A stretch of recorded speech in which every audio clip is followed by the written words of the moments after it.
그레이가 바로 옆에 덕이가 있음에도 불구하고 암컷 거위와 교미를 하고 있다.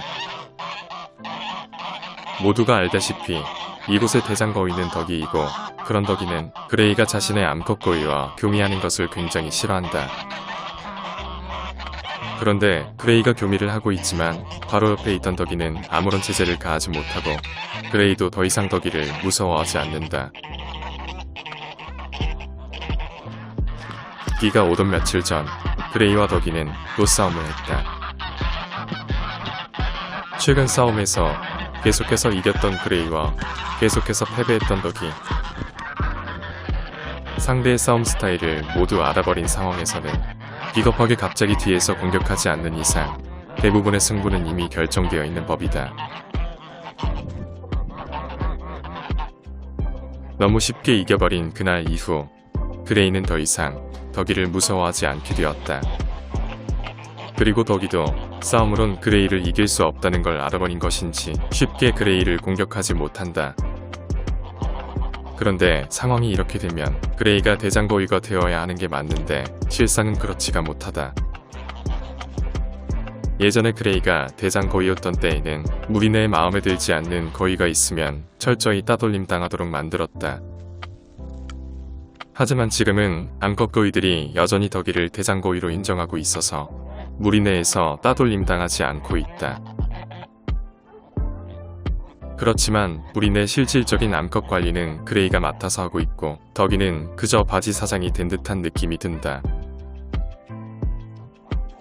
그런데 지금 암컷 거위인 완두와 치즈가 서로 교미를 하려고 하고 있다. 수컷 거위가 바로 옆에 있음에도 불구하고 암컷 거위들이 발정이 나서 동성간 교미를 하려고 하는 것이다. 내가 만 3년 동안 도이를 키우고 있지만 거위라는 동물은 참으로 알기 어려운 독특한 동물인 것 같다. 비록 바지 사장이 되었지만 덕이는 핑크만은 포기하지 않고 있다. 그리고 그것은 그레이도 마찬가지인 것 같다. 핑크가 어딘가로 움직이면 항상 따라다니는 덕이와 그레이. 녀석들은 다른 암컷 거위들은 신경 쓰지 않은 채 오로지 핑크만 따라다니며 보디가드하고 있다. 도대체 왜 이렇게까지 하는지 모르겠지만 두 마리의 수컷은 지금 핑크를 차지하기 위해 서로 과하게 경쟁하고 있는 것 같다. 지안이를 위해 지렁이 두 마리를 잡아왔다. 하지만 지안이는 지렁이에 대해 전혀 관심이 없다. 정상인 닭들은 지렁이를 보면 국수 먹듯이 삼키지만 지적장애가 있는 지안이는 지렁이를 먹을 것으로 여기지 못하는 것 같다. 시간이 조금 더 지나자 조금씩 지렁이에 대해 관심을 보이기 시작하는 지안이. 지렁이를 쪼아대는 모습을 보니 먹을 수도 있겠다는 생각이 든다. 계속해서 지렁이를 건드리는 모습을 보면 먹을 수 있는 먹이라고 여기는 것 같은데 연신 쪼아대기만 할 뿐 먹지 못한다. 그 후로도 빨리 먹어치우길 바라면서 한참 동안 이러고 있지만 지안이는 지렁이를 먹지 못하고 있다.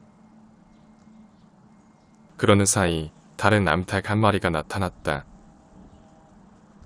우선 지렁이를 발견하고 다가오는 타이를 막아본다. 다른 암탉들에게 뺏기기 전에 빨리 먹어치우길 바라지만 지안이는 여전히 지렁이를 먹지 못하고 있다. 타이가 지렁이를 먹기 위해 다른 곳으로 가지 않고 기다리고 있는 가운데 또 다른 암탉 한 마리가 나타났다. 나는 힘들게 삽질해서 잡은 지렁이를 다른 암탉들에게 뺏길 수가 없기에 빨리 지안이가 먹어주기를 바라고 있다. 지렁이는 쪼아먹는 게 아니라 국수 먹듯이 먹어야 하는데 답답하게 행동하는 지안이를 쳐다보고 있으니 마음만 조급해진다. 그리고 기다리다 지친 타이는 계속 지렁이 주변을 맴돌고 있다. 지렁이와 내 얼굴을 번갈아가며 쳐다보는 모습이 마치 이런 걸 꼭 먹어야 하는지 나에게 반문하는 것 같다. 문보신하라고 내가 기껏 잡아왔는데 녀석은 내 성의를 몰라도 너무 몰라준다. 결국 먹지 않고 가버리는 지안의 뒷모습을 보니 허탈감이 밀려온다. 그런데 나는 저 당시 왜 지렁이를 캔디에게 주면 되겠다는 생각을 미처 하지 못했을까? 아마도 너무 허탈한 마음에 빨리 지렁이들을 처분하고 싶었던 것 같은데 지나고 나니 후회가 많이 된다.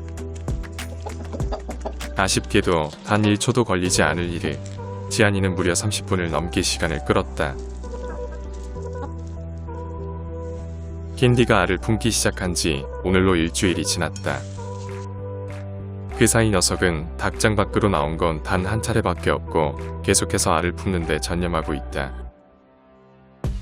암탉 한 마리가 품기에 10개의 알은 너무 많다고 생각할 수 있겠지만 보통 씨암탉은 10개 이상의 알을 품는다. 요즘과 달리 단백질을 섭취하기가 힘들었던 50년 전의 우리 농장에는 커다란 장닭 한 마리와 씨암탉 4-5마리 정도가 있었다. 그 씨암탉들이 매년 총 마리당 10마리 이상의 병아리들을 부화했으니 봄만 되면 마당에는 총 40-50마리의 병아리들로 바글바글했다. 여름 무렵이 되면 암탉들은 알을 낳았지만 수탉들은 3번의 복날을 무사히 넘기지 못하고 일꾼들의 뱃속으로 들어갔다. 장닭 한 마리만 남고 나머지 수탉들이 다 죽고 나면 그 다음엔 암탉들도 겨울을 넘기지 못하고 모두 생을 마감했다.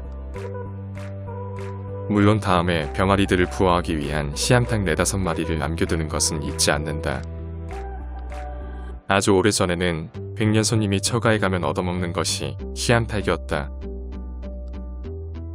장모에게 가장 귀한 손님은 사위였고 딸을 잘 부탁한다는 간절한 마음에서 아낌없이 씨암탉을 잡아 대접한 것이다. 씨암탉을 잡는다는 것은 병아리를 부화할 수 있는 집안의 중요한 재원 하나를 포기한다는 것이기에 그만큼 씨암탉이 얼마나 중요한 존재인지를 의미한다.